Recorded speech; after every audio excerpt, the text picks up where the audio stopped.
tukuwolereza tulowooza nti ensi nti bweri amaaso gatume wala nenaffe gye tukoolekeza bwe tukuwa tubijja wala akanyomero byolaba byendaba mu evening drive ne Luboche. Nja kusooka mpiteitemu katono nnyo mu bigenda maaso. Olunaku olwaliro abanupu bagenze ku kitebe ekya police enaggulu babaganyo kiyingira era wabadde batwala emisinde. Kakati bana bapempa nga nvuddeeyo bamemba ba parliament kuyita mawulire mu bufunze bamemba ba parliament Basekikubo ne banne babadde batuddaawo balinda bannaabwe basayininge we bagwiride ku speaker. Kati no wulira no speaker naayita mukaawo n'abalagira ku meeting aba human rights naayita mukaawo n'ababuuza kaawo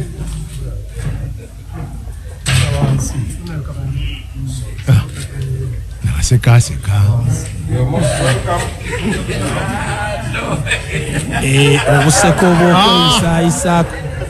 obuseko bw'okweyisayisaako abaana bagambe speaker sayininga kaawo nawe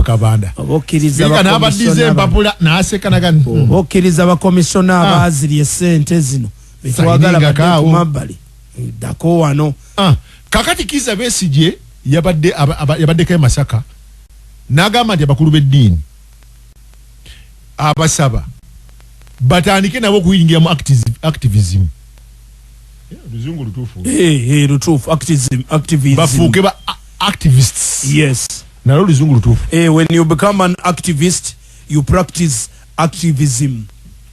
N'abagamba nti bwe budde batandike okubanga bayingira mu kintu kino.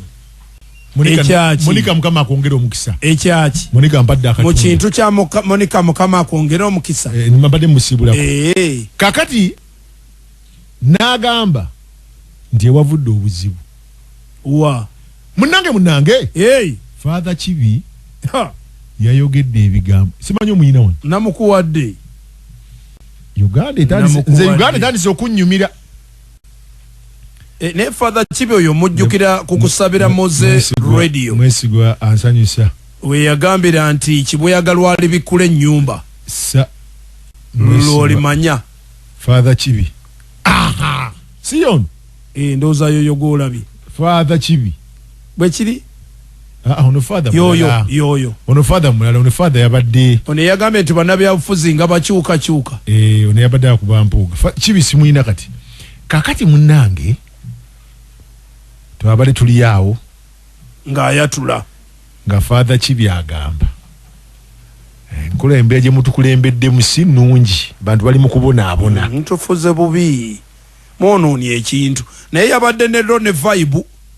Yabadde ne vibe. Ayogera ebigambo bye bayogedde. Kati waliwo ne father kamubateere ku father ani bwe nnoonya wano nange kagundi kaako kwali. Manyi bannayuganda balina okutegeera ebintu bye bitambula.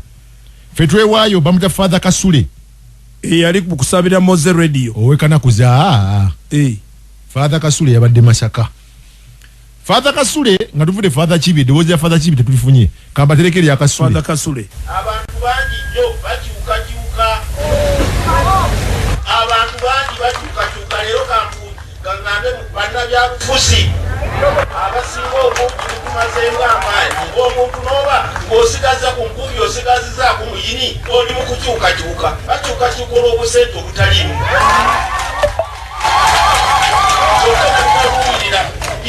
ne mutaluubirira bantu babasingyeko emabega. Bannange tubeere nga tumanyi kye bayita okuswala muswaleeko. Awo ndowooza wajjumbidde mulanga gwa Besigye. Muswaleeko. Kakati lwaki? Kati munnange Bobby Yanga oyo muvubuka wa Kyagulanyi oyo. Ono yakwatiddwa. Oyo naye baamukutte. Kati Kyagulanyi naye byayogedde. era Bobby Yanga bamukutte lwankofiira eno n'engoye ezifaanana ng'ezange lwakubanga ezize zabadde mmyufu ne bagamba bamusanze n'engoye z'amagye naye nga mumanyi bulungi nti waliwo abantu abambala engoye z'amagye zennyini ne kubanga bakolera likiimu eno bo tebabakwatako mubalabye baligya n'abe ba Andrew Mwenda ne ba artist bangi bambala engoye z'amagye ne babaleka naye ffe bajja ne bakwata abantu baffe ne babasiba kubanga bagamba nti bambadde engoye ezifaanana ez'amagye ensonga gye bakwatidde Bobby Yanga teri mu mateeka n'omulundi n'omu kakati munaye Patrick Onyango omwogezi wa polisi mu Kampala n'emirirwano n'abaako byayongerako abamu bamumanyi nga Bobby Yanga ntuuze wamu Tungo Zone 2 awo mu Nakawa division wano mu Kampala bamukwata katali mu mikono gya security nga bamaze okumukwata yaza wakawe kwa search ebintu gye bazudde ewaka ewe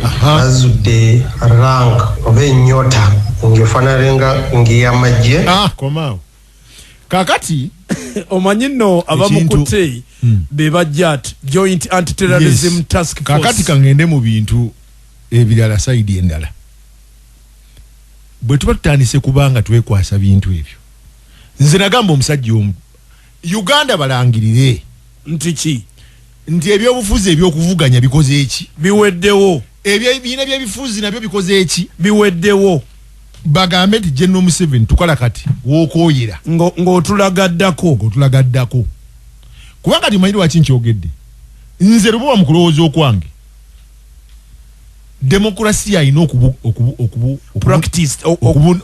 okubugana mu Uganda yeetale Ssemateeka ayogera birala bakola birala ebikola olaba birala kubanga ebina ebyobufuzi ekisooka sa weewandiisa okkirizibwa okumubilizinga n'otambula mu bantu abalina okulonda kyenandisabye kiri kimu kyokka nti abatambula traffic eyanguwe temusiba bantu bali ku programu bayambeko babakkirize batambule poliisi ebakuume boogere poliisi ebakuume bigwere eyo buli omu adde ewaka naye bw'owulira nti omwana yabadde mu taxi omwana omuto nga bwe bakola wano mu Jinja Hospital omulwadde yaliko oxygen esebo n'abalwadde bali omu bataawa ne bakubamu tiya gas.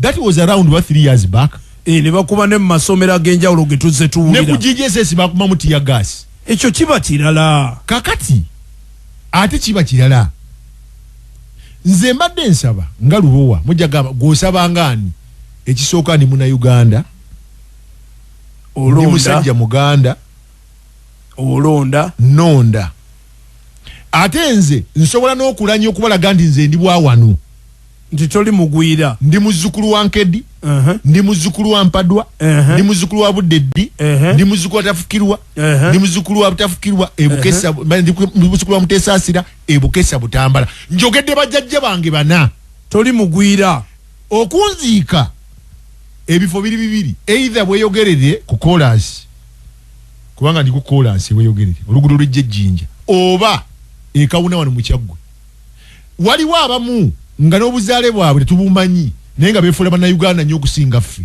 ate nga bawaga kati abamu ku ffe mutugende empola kubanga lino eggwanga lyaffe nti mu mbeera bannayuganda gye balimu ng'ebintu birinnya emiwendo buli kimu kyonna kifuuse nagalaale twandibadde ebirala tubasonyiwa olajagamba omuwulire omusajja oyo byayogera twandibadde ebirala kati oyo apinga gavumenti tubitirako eriiso. It's not about kupinga gavumenti. Bw'obaba waliwo constitution nga waliwo ebintu ebyakkiriziganyako eri ekibiina ky'ebyobufuzi tugoberere constitution ya Uganda egamba ki akkirizibwa okgenda okukungakunga ku buwagizi bwe kasita ategeezaako poliisi because today I've seen PLU nga batambula ankubedde bozi wano. It is true. Manyi bajagamba akadde tetulina manyi akutera kwa PLU wano nga batambula pirisinalaga ninze tetulina kadde badde nyakuba ddoboozi mu mbeera efaanana bwetyo ng'ebibiina ebirala byeyongera okwetala ne wabaawo ekibiina okifunye uno batambula ba PLU babano so kiba tekiri healthy tekinyuma yadde kuwulira olina gamba nti atungira oli engoye yakwatiddwa baani abo PLU piraawo